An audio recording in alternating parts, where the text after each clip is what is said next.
Bonjour à tous, aujourd'hui je vais vous montrer comment utiliser les protéines de soja avec une recette de lasagne végétarienne. Ce sera pareil si vous utilisez des protéines de pois. Je trouve ce produit très intéressant. Il est facile à conserver, rapide à utiliser, bon en goût et en texture et il remplace très bien la viande. Il ne faut pas hésiter à l'assaisonner d'épices pour rehausser le goût. Pour réhydrater les protéines, versez 2 fois son volume en eau et laissez gonfler environ 15 minutes. Entre temps, je prépare la sauce. Ciselez des oignons et faites-les saisir à l'huile d'olive. Ajoutez de l'ail. Vous n'avez plus qu'à rajouter les protéines que vous avez égouttées. Faites bien saisir l'ensemble, puis ajoutez un mélange d'épices. Tandoori, épices espagnoles, piment, poivre. Mais vous pouvez mettre des épices que vous voulez. Je rajoute un peu de concentré de tomate que je fais cuire avec la garniture. Il faut bien suer la garniture. Cela va encore rehausser le goût grâce au sucre créé au fond de la casserole. Singez avec de la farine pour la future liaison de la sauce. Remuez, puis mouillez avec de la tomate concassée et de l'eau. Et laissez mijoter.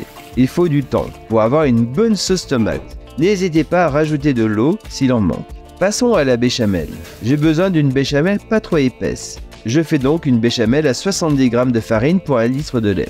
Faites cuire la farine dans une matière grasse. Pour cette recette, j'utilise de l'huile d'olive. Quand le roux est cuit, ajoutez le lait froid en un coup et mélangez jusqu'à que la béchamel bout environ 4 à 5 minutes. Bien sûr, n'oubliez pas l'assaisonnement, c'est le poivre. Vous voyez, la béchamel est un peu liquide. C'est très important d'avoir les 2 sauces liquides car les pâtes sèches vont en absorber beaucoup. Voilà, la sauce tomatée a bien mijoté. Je rajoute un peu de patrelle, un colorant naturel, un peu de basilic. Je réajuste l'assaisonnement avec des épices. Voilà, je suis content du goût et de l'épaisseur de la sauce. Je peux donc commencer le montage des lasagnes. Mettez une louche de béchamel dans le fond du plat, puis placez les plaques de pâte.